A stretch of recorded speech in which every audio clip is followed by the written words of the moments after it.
I went in there, and sure enough, he was punching the restaurant workers.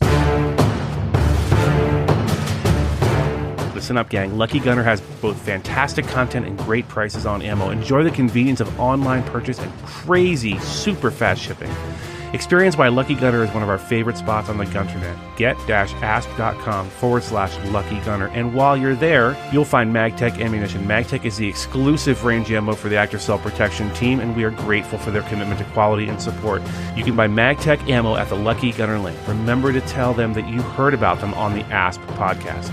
Alrighty, gang. Welcome back to the Active Self-Protection podcast. I am yet again your host, Mike Wooliver, and I am your favorite former Fed. With us on the line today is another new friend of mine. I know, I hear you, Mike. You got so many new friends. Well, I just do. First of all, he's my tocayo. His name is Miguel Inigas. He's from Odessa, Texas, and he wrote in with a rather interesting lesson for us to learn. There's quite a few lessons, and one of it's about third-party stuff that isn't happening to you. Do I get involved? That's a question we get all the time, and I think that will be applicable here. He told me a little bit about his incident and a news article. We'll get into that more right now. And it's a shame for our lady listeners that they can't see him. He is a handsome man. I'm going to warn you. Miguel, how are you, sir? Doing good. All right. Well, I did say you're in Odessa. Are you married? You got kids? Yeah, I got 3 kids. I'm nice. married. Very nice. And he is in concrete work. And as I told him during our pre-interview, he does real work. That's hard work. I'm sure he has very calloused hands and is a strong individual, which will come into play later on in the story. So tell us, Miguel, before your incident, this is kind of a standard question I ask everybody. Did you have a lot of self-defense experience? Are you a CCW holder, martial arts, anything like that? Well, in Texas, we have open carry. Okay. So, you just have a gun, you can carry. If you're legal holder of a gun, you can carry. And I have done some jiu-jitsu, but not like for real big training, gone to the mats here and there. Okay. I've always liked stuff like that. So it's not nothing like formal training or anything. So do you make it a habit of carrying a firearm? I pretty much always carry. Okay. Yeah. And you said open carry. I want to make sure we delineate. So do you carry openly or do you concealed carry without a permit? Because that's illegal in Texas. I conceal carry without a permit. Okay. Open carry, here in Texas, it's a constitutional carry. Like we can conceal carry or open carry, either one. Yeah, and without a license. If you've watched the channel more than once, you know that we're not big fans of open carry. If it's the only way you can carry a firearm, okay, fine. But we prefer that people conceal wherever possible. So, about how long ago was your defensive encounter? What was it? The 28th of March. So it was probably 2 weeks ago, something like that. So this is pretty fresh. Okay, good. That way it's fresh. It's fresh in your memory as well. So you were out in public. At the time, were you carrying a firearm? Yeah, I was carrying. Spoiler alert, he did not draw his firearm. So that's why this is a little bit interesting in a way we haven't had before. So kind of walk us through where you were and what you were doing and what tipped you off something wasn't quite right. Yeah, well, I was driving down the street and some guy, he almost, pretty much ran into the street. He turned right before I would have ran him over, and he turned back into the parking lot. And there was a restaurant worker standing outside sweeping the park, like around the sidewalks and stuff. And he started running towards him. And that restaurant worker took off running, and he was chasing him down. And he barely made it to go into the restaurant. Like the restaurant worker closed the door on him. And I was at the entrance where I had to brake real hard, where I almost ran him over. So I just went into the parking lot to see, what was going on. And he went, when he wasn't able to go into that door where he chased that restaurant worker at, it was at a Rose's Cafe. They didn't release the security footage. I guess they didn't. They scared of, like, I guess, lawsuits or whatever. But okay. He went inside, and when I went in there, I parked in the parking lot, and he went into the other door, and then I could see he started chasing everybody around. He was chasing everyone around, and I got off, told my wife, I'm going to go in there, make sure everything's good. And I went in there, and sure enough, he was, punching the restaurant workers and and the all the ladies, the whole staff, probably 20 people running around like chickens around the kitchen, and he's chasing everybody around. It was wild. So, I went up to the kitchen, and he had stopped. He had stopped chasing everybody. Everybody was on one side of the kitchen. He was on the other side. And then he like rushed towards me, and I tackled him. That's when I tackled him, took him down. So as he's running around chasing people around, does he appear to be armed or no? I could see he had a pocket, he had a pocket knife, Okay. but he didn't have it pulled. And the kitchen was full of knives. Sure. The whole kitchen's full of knives, but he didn't have nothing in his hands. That's why I chose not to draw my gun and escalate this. I've seen pretty much every video you and John have made. Okay. So it's good. Sometimes I'm glad y'all make those videos, bro. I'm glad to be able to tell y'all it makes a difference, because those situations, like a few of the things y'all say about knowing what you're gonna do before you're in that situation. Y'all say that a lot, and it sure does. You think about it when something's crazy going down. You're not like, you don't go blank. You think of those things, and like I already know in my mind, I'm gonna defend peace. If somebody's mom, somebody's wife, somebody's sister, I'm gonna defend. That's already in my mind. The other one was, about that y'all have gone over a few videos. I've seen a few videos. Is just because you can shoot somebody doesn't mean you should, Right. or that you should escalate to that.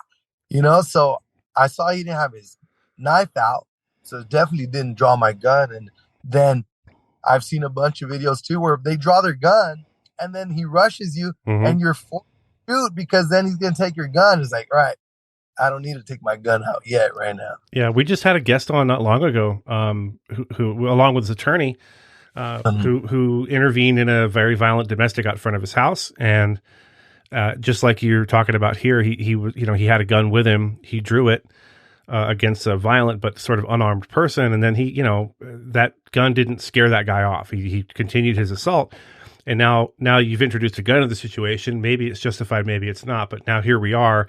Potentially, you're now fighting over a gun when that wasn't on the table before. So, as he's running around, is he saying anything? Is he screaming anything? Is he looking for anything in particular? Can you sort of gauge what he's there for or who he's after, or is he just a crazy guy? No, I could tell he was out of it, but he was screaming. He was gonna kill everybody, and he was just punching the ladies, and they were trying to get out of the way, and he's swinging at nothing. Sometimes he was swinging at everything, people, nothing in the air. So he was out of it. What one thing that I saw, that I guess some people, they just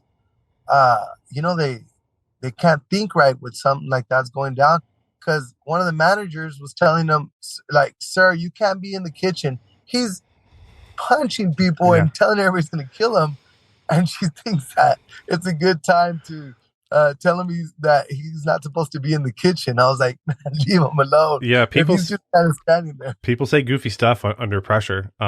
It's kind of like when a cop is in a knockdown drag out and he's calling the perpetrator sir over and over again, and giving the same command over and over again that he's obviously not going to listen to. Had anyone else, as he comes towards you, had anyone else in the restaurant appeared to step up or try to do anything about this, or are they all just kind of running for their lives? Oh, not at all. That's another thing I've always seen y'all talk about, where you can't rely on anybody helping you. Most everybody will have nothing to do with defending anyone. That's like a good 99% of people. Yeah, unfortunately, that's pretty accurate. Nobody helped. There was a bunch of men eating there, and there was a bunch of men working there, and everyone was running away and just screaming. And I got one guy to help me. Once I tackled him, I was holding him in a headlock, and I was holding him. You know that move where you hold your little brother, where you tell him quit choking yourself? I've never heard it called that, but that does paint a picture. Yes, I know what you're talking about. Yeah, I had him in that move, so I could hold his hands, but keep him under control still. And I tried to get some guy to hold his legs. I was like, get his legs. And he held his legs for about 2 seconds. And he just barely moved a little bit, like kicked his legs. The guy screamed and ran off. Oh, boy. Like, oh, God. This does not sound very Texas of these men. You know what I mean? Oh no, it wasn't. It was kind of sad. So at some point he stops chasing everyone else and he comes right towards you. Is he looking at you? Is he like, I guess I'm trying to get a gauge of, was he under the influence of something, do you think? Or was Yeah, he just having some sort of mental episode or both? yeah. No, pretty sure he was under the influence for sure. That's why it was kind of dumb when he stopped chasing everybody, and he was just standing there. I didn't do nothing because he wasn't doing nothing. I was like, all right, you're just standing there, because he was punching the ladies, and then they all ran to one side of the restaurant, and he just stood there, like, kind of screaming and just standing there on his own. Like, even saw, that's when that other lady was telling him that he couldn't be in the kitchen, and I was like, I told her, I was like, be quiet, just leave him alone. If he's not messing with no one for a couple seconds, leave him alone. Quit Yeah. telling him he can't be in the kitchen. He knows, probably doesn't care if he can't. Yeah, I can hear it in my head. Sir, you can't be in the kitchen. Oh, So I guess our guests, or guests, excuse me. I guess our audience is wondering. So when he's punching these women, are these good solid blows, or is he just sort of haymakering it? yeah, kind of. He was hitting them, but not, like solid connecting, like punching the poor ladies in the back and stuff. That's when I went in there. As Mm-hmm. soon as I went in, he was hitting them, and they ran off, and he stood there alone. So I stood there, and then he wasn't hurting nobody. So I was like, all right, if the cops are coming, we'll let him stand there if he's not hurting nobody. But then he kind of focused on me and rushed towards me. That's when I tackled him. So is you got him on the ground now? Is he actively fighting against you hard, or is he kind of resigned to the fact that he's been restrained? Oh yeah, no, he was trying hard to get away, and he was a little, shorter than me. I'm 6'2", like 210, something like that. So he was probably like 5'10" and a little, probably 180. So Okay. I outweighed him, but he was on meth or whatever he was on. So he was pretty strong, a lot stronger than a person his size. So I couldn't let go of his hands. He kept trying to go for the knife, and Ooh, that would have been bad. yeah, it was gonna escalate really quick there Yeah. for sure. So as you're laying there struggling, do you know for a fact someone has called 911 to get the police on their way, or is that been said to you, or are you just sort of wondering, hoping someone's done that? No, I did, because when I went in there, I told my wife to call 911. So Okay. I knew at least one person had called 911. Yeah, it's just an intermediate lesson in the middle of this talk is, um, if you are involved in any kind of incident, whether you witnessed a car accident, someone's injured, and you're going to tend to that thing, whether it's a defensive encounter or not. Don't just yell, somebody call 911, because everyone thinks someone else has done it. It's funny because either you get 13 callers or no callers. So it's best in that situation. You had your wife there, fortunately, but if there's no one there that point to someone and you say, you make sure they see you. You call 911 and tell them what's going on, and hopefully describe me and that I'm not the bad guy. Please, like, tell them I'm the guy with the beard and the gray Henley t-shirt on or whatever. It's a best practice in those situations. So about how long does it take for the police to show up? It took them a good little bit. They're understaffed here in Odessa, and it took them like 10 minutes. It was pretty long. Mm-hmm. Yeah, we were so there, and I finally got two other guys to hold his legs, and they did hold his legs. They were begging me. They're like, please don't let him go. They were begging. Yeah. I was like, I'm not gonna let him go. Just hold his legs, because he was just kicking things around. So he was struggling, trying to get away the whole time. And so I'm sure you know, because you were a cop. So anybody that's thinking to take down a crackhead or a drugged up meth addict, they don't stop like a regular person would just give up. They're gonna keep going. Yeah, no, they're like the Energizer Bunny. So once the police get there, how does that transition go? Because at some point you've got to get off him while they get on him. And did you let them know, hey, he has a knife, he's been trying to reach for it, or that sort of thing? Yeah, they did it. When they got there, we still struggled with him for about another 2 minutes, 3 minutes. It wasn't quick. A cop got there, and we were trying to get his hands out to put the handcuffs on, and then another cop got there, and we still did probably another minute or something till we finally got him. He was fighting pretty good. He took out me and the two cops to pry his arms out around him to get the handcuffs on. Yeah. And after that, that's when I got away from there. They just told me thanks. Yeah, I got to say, for people who've never tried to handcuff someone who doesn't want to be handcuffed, it is not easy. They don't need to be a big bodybuilder or muscular dude. Trying to handcuff a smaller female if they don't want to be handcuffed is way harder than you would think it to be. And I'm a big guy, and if someone, especially if they're prone on the ground, their hands are underneath them, trying to pull their arms behind their back is, as Miguel now knows, is a lot harder than it looks when you're watching cops on TV. Oh yeah. So they get him cuffed. They get him cuffed up. Do they ask you for any kind of statement? Do you have to talk to them afterwards? Man, they didn't. Man, my coffee was getting cold. We were gonna go to Huddle House, so I was like, I gotta get out of here. All right. So I'm sure the listeners want to know, what did you order at Huddle House? Oh, just some pancakes and a coffee. Nice. In fact, I was out with my wife this morning, taking our dog to the vet, and she complained I've not taken her for pancakes in a long time. So I need to make a note to take the lovely and fetching Mrs. Williver out for some pancakes.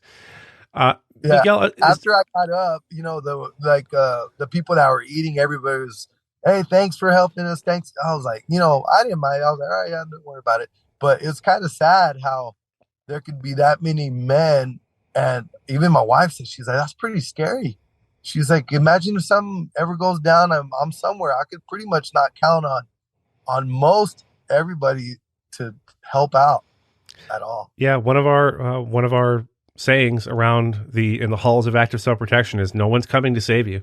Now this was something you chose to get involved in, and I'm glad you did. It sounds like nobody else is going to take care of it, so I'm glad that you did. But to our listeners, it's a very individual decision to the person and to the situation whether or not you want to get involved with something, because it could end really, really poorly. Depending, you could end up injuring a third party or whatever. There's so many possible bad outcomes that could happen. But I think in this case, you were the rescue party. There was nobody else who's going to step up and handle it. So I think a big lesson here is, if you find yourself in a situation, you can't count on anyone to do what I consider to be the right thing, which is to jump in and help. Once you've already done the lion's share of the work and gotten the guy contained, hey man, just hold on to his feet for 5 minutes, please. It's not a big ask. And that is kind of, I'm going to tell you, that is kind of sad that you're in a crowded restaurant and literally no one, until you've handled it, nobody wants to get involved. They're sort of all watching. Have you heard the term bystander syndrome? Yeah, I've seen that. I've heard about that. It's very real. People will slow down to look at a wreck on the freeway, but they won't stop to help. They want to see the bad thing that's happening, but they definitely don't want to get involved. So it sounds like you were the man for the job. Did the police get your name or anything? Did they be able to follow up with you as far as telling you, yeah, the guy's in jail, or he's going to? Yeah, when I was, once they got him handcuffed, I was walking out and they got my name outside. Okay. Have they followed up with you at all about the arrest or no? They followed up. They let him out again. He got posted bail, and then he got assault with a deadly weapon on two other people the next week. Yeah. Unfortunately, none of what you just said is shocking. The fact that he got out so quickly and the fact that he reoffended. Yeah, people say it's a revolving door, and unfortunately, lately especially, that's entirely true. That you go to jail and get right back out to reoffend. Miguel, I don't want to leave anything out. Was there anything you wanted to let our listeners know that you haven't said yet? Man, I don't think so. I think that the one thing that I did see, and I've seen that on your videos, where everybody wants to just be watching. Nobody would help, but they sure were watching. And if he got to his knife, I was gonna have to get to my gun. I carry it all on my back. So at that moment, there's gonna be a knife getting swung around and bullets getting thrown around too, and a whole kitchen full of people just standing there watching. They were not brave enough to help. So I think people need to get out. If they're not going to do nothing, get out of the way, because it was that close. He was going for it. He was trying to get to his knife, and I told him, look, you go for your knife, I'm gonna go for my gun. So quit going for it. Right. So you told him that. You verbalized that. Yes, I told him that. Okay. So this actually does lead to another point. I physically cannot carry appendix carry. One of our buddies, Gabe New, owned his own holster company, looked at just the shape of my waist and torso for years and wearing a duty belt. Maybe, I don't know. I'm oddly shaped and I just can't do it. I'd like to, My son does. John does. Neil does. It bugs. Yeah, I know, but I think the point I'm trying to make is there's a lot to be said for that, having the gun in that position, because you don't have to take your free hand and reach all the way around the back of you while you're trying to restrain someone. If you had to draw it, it might have been easier. That's the only thing. And yeah, it's not comfortable. I think anyone who says, "Oh, it's fine," is lying to you. It takes some getting used to. I tried it for a while, and I had a permanent indent on my pelvic area from where the barrel of the gun kept hitting. But it is I think the most efficient, safest way to carry. If you can, you should try it. If you don't, you don't. I'm just glad you had your gun on you that day, in the unlikely event you had to have used it. You were definitely ready for that. During that moment when you're saying those words, had he gotten that hand free and been able to get to the knife, I mean, had you thought through, okay, if this, then I'm going to do this? Like, did you have time to think about that? Yeah, definitely. Yeah, yeah, it wasn't like a haze or nothing. I was clearly thinking, if he gets, because his hands, and the thing was, he never stopped fighting. So after 2, 3, 4, 5, 6 minutes, it was like 10 minutes till the cops got there. You're holding tight, and he's trying to let go, and he's sweaty. So it was not a matter of, of thinking, what do I do? If he did let go, if his hand did let go, if he let it free, he was trying to get to the knife, and he grabbed the knife. I knew I'm not going to wait to see how many times or what the knife feels like. Right. If it gets to that point, hey, one of us got to go home, and it's going to be me. Well, Miguel, man, I want to thank you so much for writing in, for being willing to come on and tell your story. I say this every time. If it weren't for folks like you, first of all, getting involved and helping these people, but second of all, being willing to come on the show, there wouldn't be a show, because no one's going to listen to me talk by myself for an hour every week. So thanks again. It was an absolute pleasure meeting you. And if you're coming through Tucson, look me up for sure. We'll get a coffee or something. You bet, man. Sounds good. Yeah, have a good one. Thanks again. Alrighty, gang. That was a short one, I'll admit, but it's over now, and it's time for it's your favorite time of week, isn't it? Time for the Gutowski Files, starring Stephen Gutowski. He is the founder of TheReload.com and the host of the Weekly Reload podcast. And I told him, Stephen, short interview this week. We have time to relax and settle into some Gutowski goodness for a little extra time. Sir, how are you? All right. You know what? I'm doing pretty good. I bought a new carry gun. Oh, well, do tell. What'd you get? Yeah, I got this John approved from a comment that he left on my Facebook. So okay. This is a positive. It's a 6 Hour P365X P365X macro with the Romeo Zero Elite sight included, installed from the factory. So big upgrade for me over the Springfield XDS that I'd been carrying, which, by the way, the XDS, just to point this out, different design from the the other XD series guns. Just I know John doesn't like the XD series. A lot of people don't like the XD series. The XDS was basically an upgraded version of that. Did it have a grip safety? Yes or no? It did have a grip safety, which is actually something I liked about it. Well, I don't know if you remember, you were on this episode, but way back near the beginning. But we had a young man on who was minding his own business at work, and a guy came in with a machete and attacked one of his coworkers, and then ended up wrestling with this guy, machete in one hand, gun in the other, with a Springfield XD. And because of the angle he had on the guy, he couldn't get it was out of battery basically, because he couldn't activate the grip safety, and therefore he couldn't fire. He could have ended it way sooner. So that's my beef with the XD. That's fair. That's a fair critique. The reason I liked it, and I had liked it for a long time. So first of all, the first gun I carried was a Smith & Wesson M&P Shield in .40 caliber. Oh boy! With a manual safety, so a thumb safety. So the XDS, besides the fact that it's 9mm and not a .40, so it's a little less snappy and holds more rounds. Handling a gun a lot. It's not the worst thing in the world to have a mechanical safety that you have to physically disengage. And the grip safety is preferable in my mind for concealed carry. If you're going to go with the mechanical safety, I'd rather have a grip safety than a thumb safety because you don't actually have to do anything to disengage it other than grip the gun properly. Right. But obviously, like you just mentioned, that's the downside of that is if you can't grip the gun properly, you can't shoot it. But the main reason I upgraded is capacity. It's actually because I watched an ASP video, one of the extended videos that's on the app. So we can plug. It's a nice plug for the app. It actually Active Protection Unlimited, yes.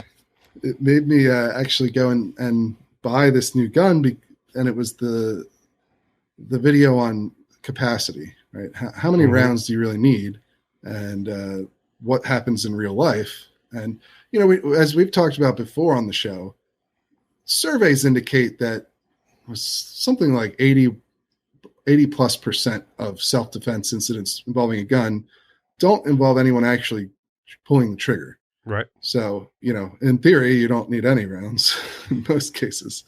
But as you go up that ladder, and John does a great job of showing this in the full-length video,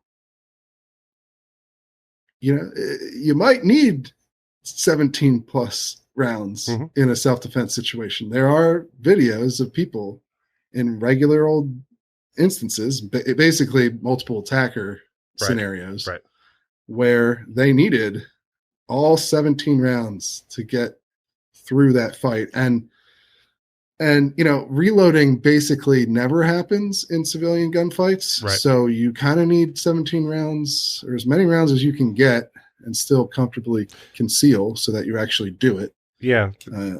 That's what you to my mind, that's a big priority. So that's why I went with the macro. Yeah. The difference being, it really, what you carry should be based on your mission. That's what John preaches during his class.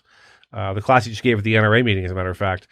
What's your mission? Your mission as a private citizen, generally speaking, is to defend yourself and your family. The police mission is different. They as John says, they chase goblins down holes.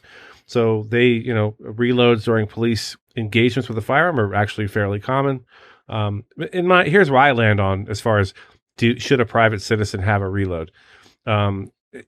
It's better to have it, not need it. That's where I land on that. I'd rather, I'd rather you have everything you could possibly need without being ridiculous, and weighing 800 pounds, being weighed down with gear where your pants are falling down. But, I don't see a downside to carrying an extra magazine as long as you have the other tools that you need at your disposal. Like if you're carrying an extra mag and you're not carrying some kind of trauma gear, you're wrong.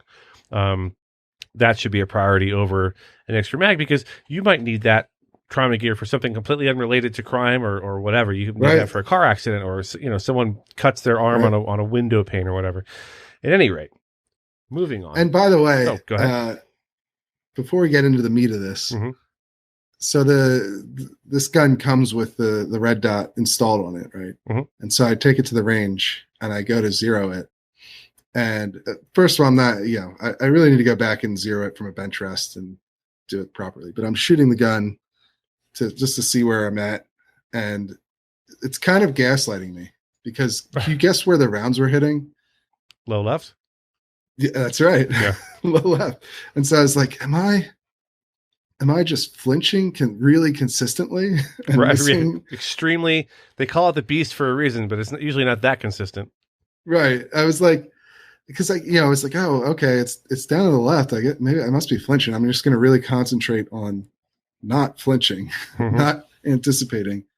And then after a while, I was like, like I said, I was being gaslit. I had to convince myself that no, it is the actual sight because 99% of the time you hit low left. It's not the sights. Right.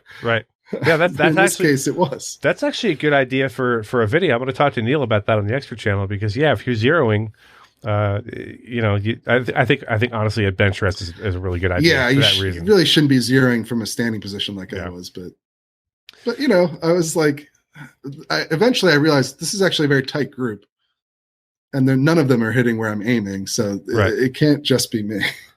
Super consistent flinching is the name of my new band, by the way.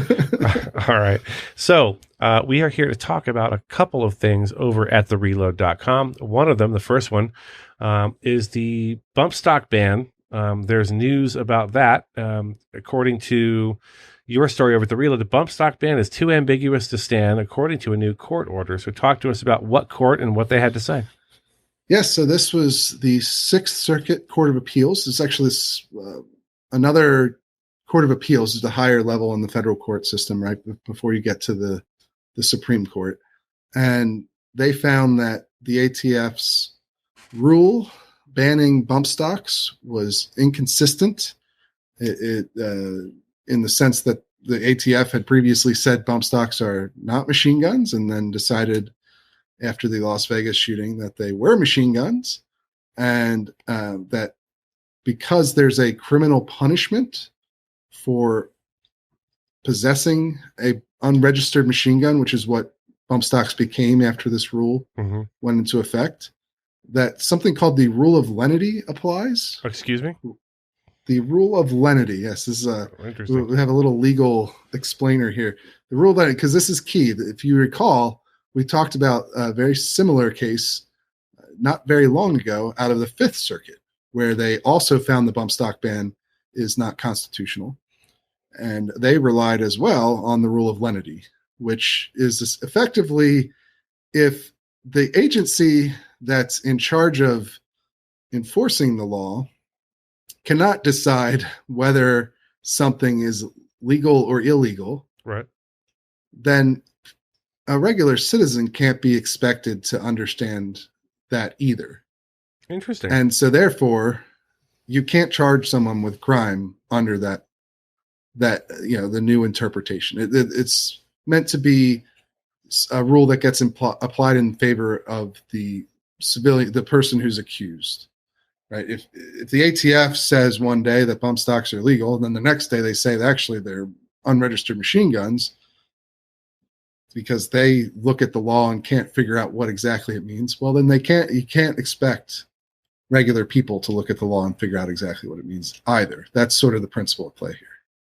Interesting. You know, I gave the active self-protection seminar last week. And one of the things I mentioned, it was basically about lessons learned in, 30 years in law enforcement. And one of the things I discussed was, people like the sovereign citizen types, the Articles of Confederation types love to go, look, this cop doesn't even know the law. Well, when you say the law, that's pretty expansive. I used to enforce Title 8, Title 18 of the United States Code, California Penal Code, California Vehicle Code, the California Health and Safety Code, the California Business and Professions Code. And I got news for you. Most law enforcement officers know the important stuff they need to know to do their job 99% of the time. And they just don't. Sometimes we have to look at the rule book. Sometimes we have to crack open a book and go, especially immigration law. Immigration and naturalization law is an absolute Pandora's box. When it comes to, well, is this person removable from the U.S.? Well, I don't know. And there's like an 18-step flow chart to figure it out, and it's not something you're going to get on the side of the road at a traffic stop easily. Just a fun fact. No cops don't know every law. You can't possibly be expected to know every law. Right, and so the idea is, if the agency there, like for instance, if immigration was to one day say that, well, this coming in this way is legal, and they've said that for 10 years, and then the next day they say it's not legal, right? And the statute that they're interpreting isn't crystal clear on the issue, then the way courts are supposed to approach it is to side in favor of the person who's being prosecuted. This is only in situations where there's potential criminal consequences. Okay. Right. And so that's where, if people follow agency regulation and, if you care a lot about the power of federal agencies to regulate things, you've probably heard of Chevron deference, which is this principle that agencies should have some level, the courts should give the agencies a level of deference, they should defer to the agency when they're they're implementing laws by making different rules and regulations, right? That's sort of the concept that's in federal court case law. And the thing is, people talk about that a lot, and they talk about it a lot with regards to the ATF, but when you're talking about a situation where criminal consequences could be the result of this variation in how the ATF looks at a law and interprets it and applies it, then the courts are supposed to do the opposite. They're supposed to give basically the benefit of the doubt to the person accused in these situations. So that's where at least both the Fifth Circuit and Sixth Circuit have come down on the bump stock ban that was implemented by the Trump administration, right? And one of the big reasons this matters a lot, I think, to beyond just bump stocks, is that the bump stock ban itself kind of set the stage for what President Biden has been doing since he came into office, right? Mm-hmm. So you had the ghost gun ban, you had the pistol brace ban. Both of these were rules done through the ATF in the same essential format that the bump stock ban was done. And they have the same issue where the ATF used to say that unfinished firearms parts, or ghost guns, right, weren't guns, right? There's a certain point where this piece of metal becomes a gun, and that's basically when you can actually put the pieces in it to make it fire. Mm-hmm. And it's not a gun until you get to that point, right? And they changed that in the rulemaking. That was the first thing that President Biden did, one of his first rule, and which has been restrained by the courts already, but is likely to face even stiffer review after these bump stock rulings. And then the second one he did on pistol braces had the same issue. The ATF said for a decade that different pistol braces were not short barrel rifles. That you put them on an AR-15 pattern gun, it does not make them into a short barrel rifle. Mm-hmm. If it has, a less than 16-inch barrel. And so millions were sold under this understanding at the time. And then the ATF turned around under President Biden and said, actually, we take that back. They are short barrel rifles, and you need to register them and pay a tax stamp, or you have mm-hmm. to destroy them. And so that's where I think you're going to see the real effect of these rulings down the line is they're very likely to implicate the other executive orders, executive action on guns that we've seen the last couple of years too. Do you mind if I editorialize for a moment, Stephen? Let me just say, when I editorialize, when I give my opinion, I hopefully always make it plain, because Stephen is a real journalist, not some podcast hack like yours truly. So I want to make sure I don't besmirch his reputation with anything. But I got to tell you, and I'm going to go off on just a tiny rant here, I loathe executive orders. I loathe rule changes where some bureaucrat somewhere, the president says, hey, make this happen. And they find some clever way to make up a new rule that essentially circumvents our legislative process. I think executive orders and rule changes should be like almost immediately subject to congressional oversight, where, where your representatives, the people who, ostensibly represent you in Congress, can go, okay, well, President so-and-so passed Executive Order 934, and it says this. Does that comport with the Constitution? Is it legal? Are we trying to do an end around on Congress? Because I just feel like Congress frequently relinquishes their role as a co-equal branch of the government in that way. That's my opinion. I could be wrong. So moving on, our next. That is something that you hear from critics a lot. A lot of conservatives think that. Or conservatarian, maybe is the right word for it. Yeah, that's Charles Cook's somebody who's I'm a conservatarian for sure. I have a libertarian streak of me a mile wide. Having worked for the government, I know that they're terrible at everything and can mess up a ham sandwich. So I want them in control of as little of my life as possible. Partisans are not as worried about this, right? I will say that there's something called the Congressional Review. I forget what it's called, but CRS, and Congress can rescind rules that are made in this way, like the ATF rules have been made, if they want to. But they never do. Well, they do.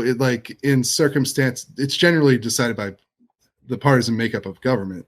So if, for instance, that was one of President Trump's few legislative accomplishments on guns, was essentially rolling back, I think it's 60 days prior to a new Congress. If there's rules made in that time, Congress can go in and roll them back. And so they did that when President Trump took office because, at the time they had majorities in both houses of Congress. The problem now would be that Republicans have a majority in the House, and Democrats have a majority in the Senate, and the president has to sign on to doing correct. So it's a limited process. It does exist, and then obviously also you have the courts, which is where you're seeing the real action in terms of blocking these sorts of overreaches by the executive. So the other article we're talking about is a member exclusive, folks. Go get a membership, thereload.com. It's not that expensive. We do my Biden impression. It's not that expensive. You can do it. Helps the economy. Yes, it's good for Gutowski. All right. I like that meme. People sharing that anytime they want to spend money on something. Yes. It's pretty good. It's good for the economy. All right. So is an analysis piece written by one Stephen Gutowski. And it says the NRA's internal fight is over. Wayne LaPierre won. We got about 8 more minutes here, Stephen. So talk to us about this. I was there, although I'm loath to attend rallies, speeches. I hate them all with every fiber of my being. So I wasn't there. You had to be there because it's your job. So talk to us about what you saw there at the NRA annual meeting. Yes. So the reason that I declared as such that the internal fight at the NRA is over has to do with what happened at the annual meeting this year, which was that the two remaining vocal critics of Wayne LaPierre's, his personal spending, their use of NRA funds for things like private jet flights and suits and luxury vacations in Italy, so on and so forth. Those two guys that were left are no longer there. They're gone. It's Frank Tate and Phil Journey. They were the last sort of vocal dissidents on the NRA board, and they are now gone. Plus, at the members' meeting, you not only got 2 resolutions that were designed to try and oust LaPierre and President Charles Cotton from their positions through a vote of members at the members' meeting, which failed. We got about 1/3 voted for them and about 2/3 voted against them. Mm-hmm.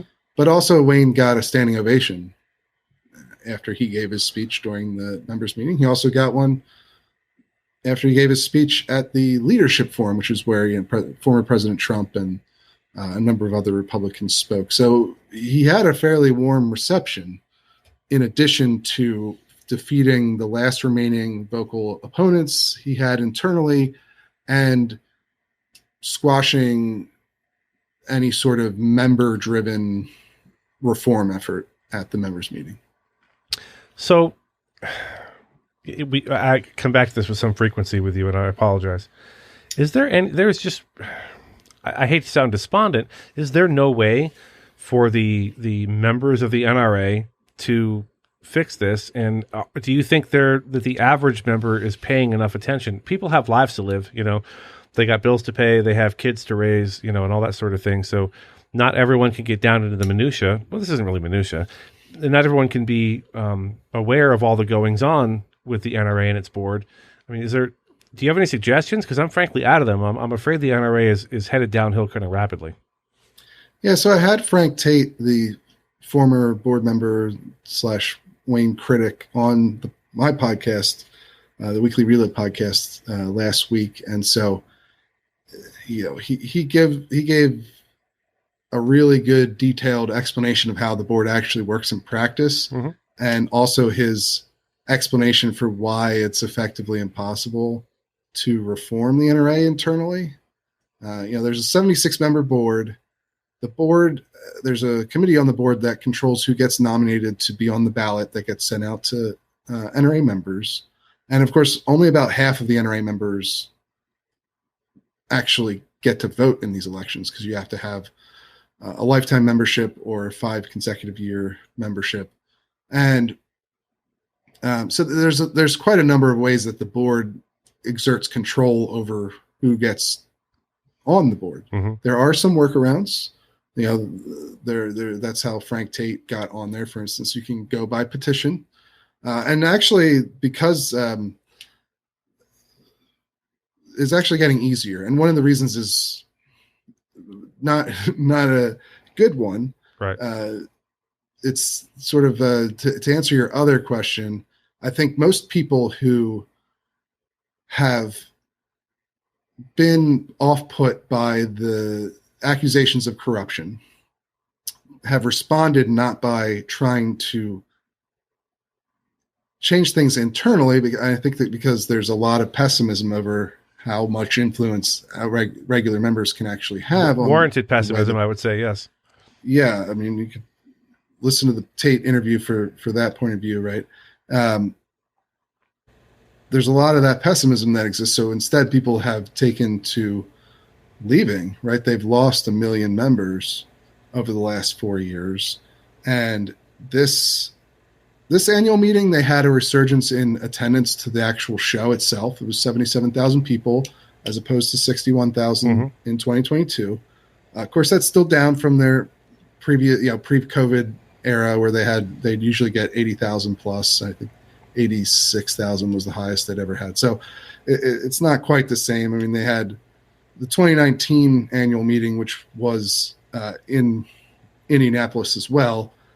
The big political speeches were held at the football stadium, at the Colts football stadium, literally on the field. Yeah, we talked about that, I remember. Yeah, this year they had it at just a regular conference hall. It was well attended, but it's not the same scale, obviously. At a Denny's by the airport. But despite that increase in attendance at the show, you actually had a decrease in the number of people who voted in NRA board elections. It's at one of the lowest levels they've had in a long time. I think it was something like 75,000 people voted out of 4 million plus members that they have total, about 2.5 million of which can actually vote in elections. And so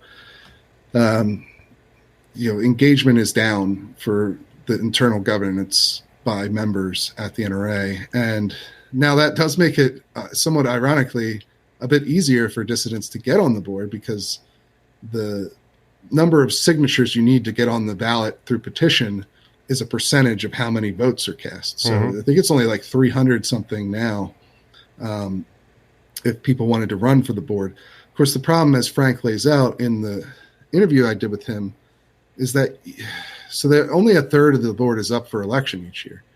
And realistically, you'd have to run dozens of candidates, reform candidates, in order to get enough people on the board over a 2 to 3 year period to actually have a significant amount of influence over how the NRA operates. Right. Like, you could get a couple token people on there. It's what they've had the last 4 years.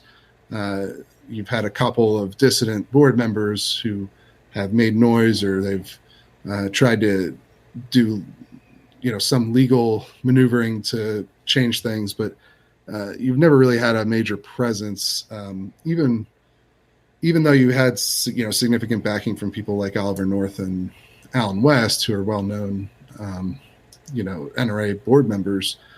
But yeah, I mean, at this point, I think a lot of the dissidents who've been fighting continually on this point for the last 4 years are putting their hope mainly in the New York case, in that judge, right?